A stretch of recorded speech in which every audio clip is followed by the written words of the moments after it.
Hi there, Geminis. Welcome to your reading. So, when I was shuffling out this card for you, this spread for you guys, what I saw was I saw this young man. He's about 20, 25, 26. He's looking. He's wearing um, I want to say Renaissance type of clothing, and he's looking into this really dark mirror. It looks like a mirror, but I feel like it might have been like a bronze plate. It's painted black, so you can kind of see a reflective surface. It's really big, so it acts as a mirror. And in the mirror is somebody that looks like him, but the person looks slightly different. So first, he raises his left hand, and the person in the mirror also raises their left hand.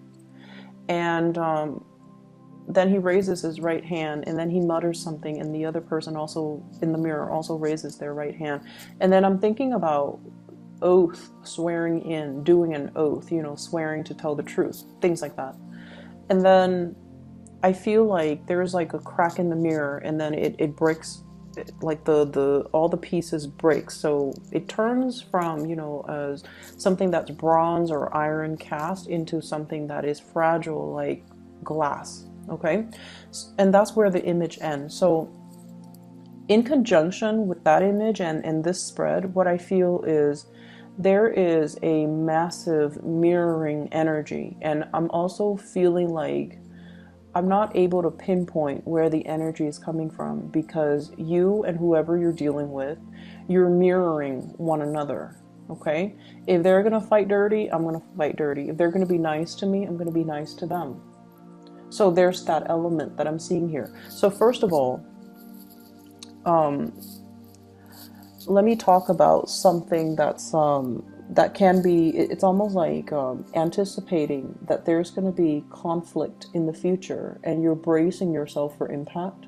I feel like you are very tense, and I see you as being in a situation where you don't know what's going to happen, but you're bracing for impact. It's almost like you don't want to be there. You don't want to deal with this confrontation.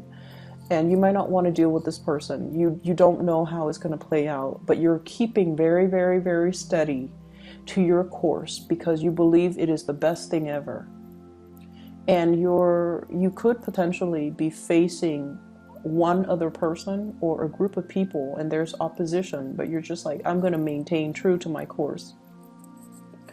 And I see like a courtroom, that whole swearing in, promising to be honest and truthful, and to be able to relay information that represents the truth. So I see something like that, possibly a court date with another person, possibly being called to court to summon to tell your side of the story.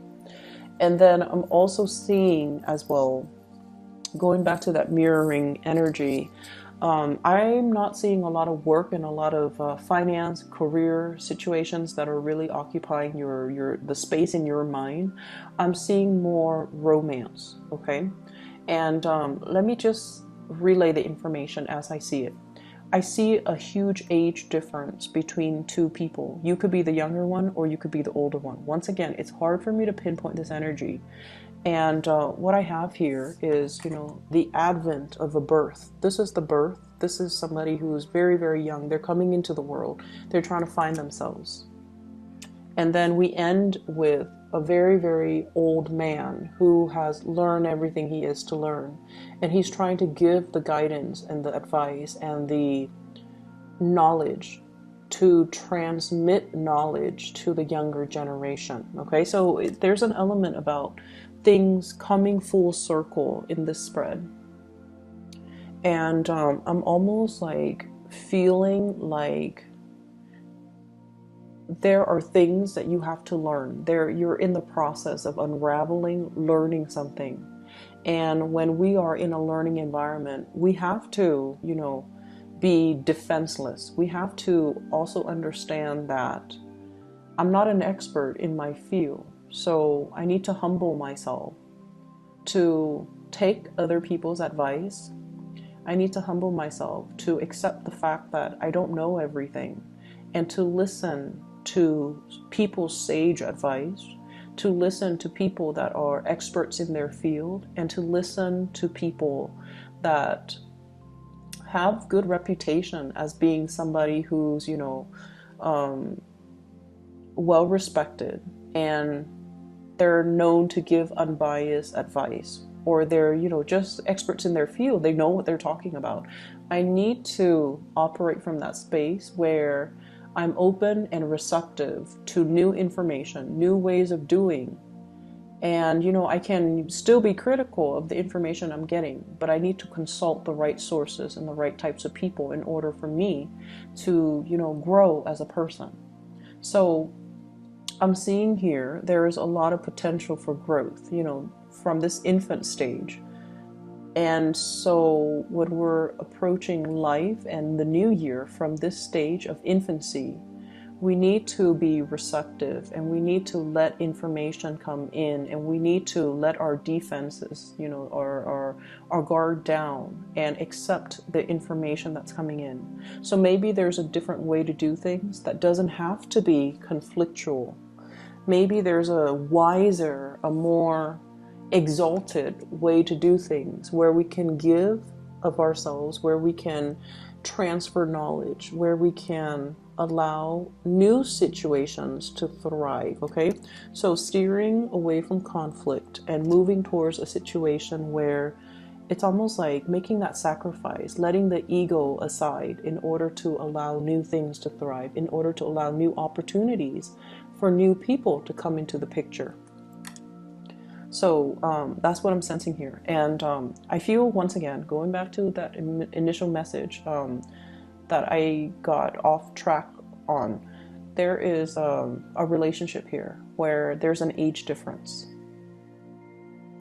And the reason I bring this up is a lot of the times age gaps, you know, can indicate a generational rift between two people.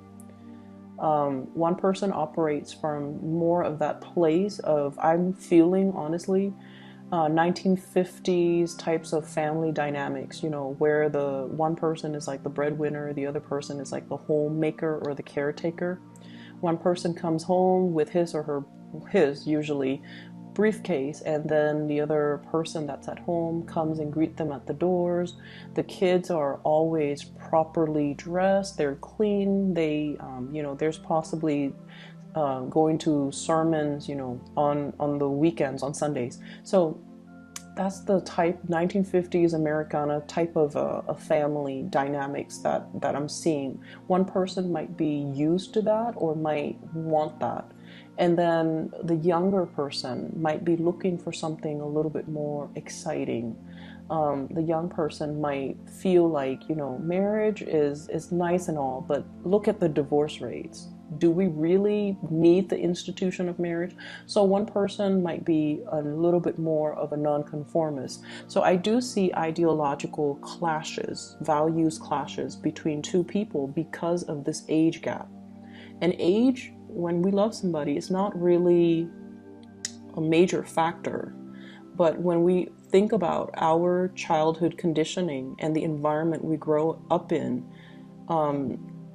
the age gap can create rifts further down the line, okay, just based on our worldview of the generation that we grow up in. I mean, look at the new generation. They're so inundated with electronics, and there's like really high rates of, you know, ADD amongst children. So we have to factor these things into the dynamics of the relationship, and we have to really understand where the other person's coming from, okay? And so I see this this attraction, and I see a major age gap. And then I also feel like for many of you, there might also be age gaps in your existing relationship that creates conflicts, that disallows you to see eye to eye with one another. And I feel like there is a very brazen, bold communication that came through from somebody. It could be from your end, it could be from your partner. Bold, brazen communication that was like stark naked truth. And the reason I say that is because of this card. Okay, so this is here, is equivalent to the Page of Swords. This is like bold, brash communication, and I don't feel that is brash, but I feel like somebody is putting everything on the line. I mean, he's got nothing left to lose, and he's in a little bit of an interesting situation. Okay, so somebody is offering you possibly an interesting proposal, and you might sit with this information and you don't know what to do with it. And I'm feeling inner conflict from your end. I'm feeling like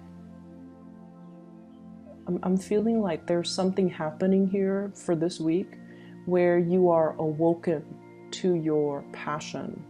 You are awoken to something new. It's like whatever flame that has been flickering and, you know, growing to embers and have been kind of squashed out in your life, it's being reignited in a very, very big way. And it's being reignited by a person. I see a physical person coming into the picture.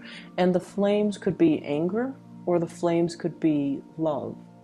It could be passion, or it could be lust. So however this operates for you, it's going to be different. But I definitely see a spark of passion, of something that you thought, you know, it's done and over with, it's gone. It's being lit up again. And so it could signal to me, you know, facing a conflict with somebody that gets your blood pressure up, or it could be dealing with something that is new and passionate, and it's almost like either way there's some daring, provocative communication coming through, and you're sitting with it and you're like not really sure what to do. You're not really sure what to say, and you're not really sure what you need to do. I feel like some of you might be in a relationship and you're being solicited from outside your relationship, and you're just like, no, I'm good where I'm at. You know, I'm safe. I trust my partner. I don't know if I trust you 100%. So I feel like that's what I got. And then for others, I feel almost like you're afraid to go after this new spark of passion or pursue that person because you feel like, no, they're going to break my heart. I like them a lot, but I don't feel like they like me to the same extent. They might just want to, you know, just sleep with me and then leave me, or they might not be looking for the same relationship that I'm looking for, or they're not as committed. They're a little bit too flighty, so I'm just going to keep my feelings to myself. So I feel that. And I don't know if it's coming from you or the other person. That's the problem, because the energy is very mirrored. You know, it's they behave a certain way, so you behave a certain way, or you're looking at them through a specific lens. Okay, so for example, you know, going back to that expectation, that generational rift, that world view, you see things in a specific way, and then you kind of go out into the world and you look for signs and indicators that kind of confirm your biases. It's like confirmation bias. You're looking for, you're cherry picking evidence. You're looking for things that confirms what you already believe, and you're not open to seeing other things, other ways, other interpretations. And there's a big danger with that. So you might perceive somebody as, you know, oh, they're hot-headed, they're a player, I like them a lot, they're not looking for the same thing, so I'm just going to close myself off and keep my feelings to myself, even though there is this huge spark of passion. So it's all in the spirit of self-preservation from your end. And then I also feel like I also feel you not making a move. I also feel you assessing. And I see two people looking at each other and constantly just assessing one another's motives. But there's very little true communication or true understanding of one another. So that's, you know, Anytime we encounter somebody that's very different from us, it's a good opportunity to learn. It's a good opportunity for us to kind of expand our consciousness and to figure out, you know, why are they doing things like this? We can learn a few things. We can learn better ways of doing even. So the people that I see you dealing with, I have water signs, fire signs, and air signs. Aquarius, Gemini, Libra, Queen of Swords, Queen of Cups, Pisces, Cancer, Scorpio, King of Wands. This is a fire sign, Sagittarius, Aries, or Leo.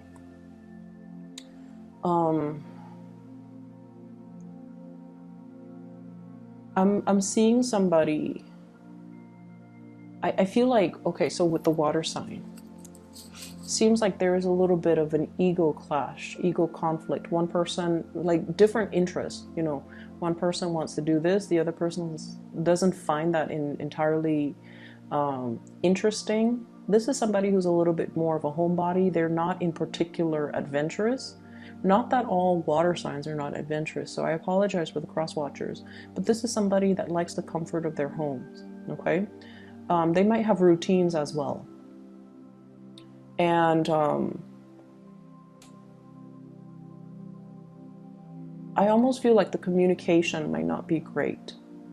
And then we have the air sign and the fire signs that are bringing, you know, a lot of new passion, new ways of thinking, it's like they're expanding your consciousness, you know, they're expanding your sense of possibilities, your optimism.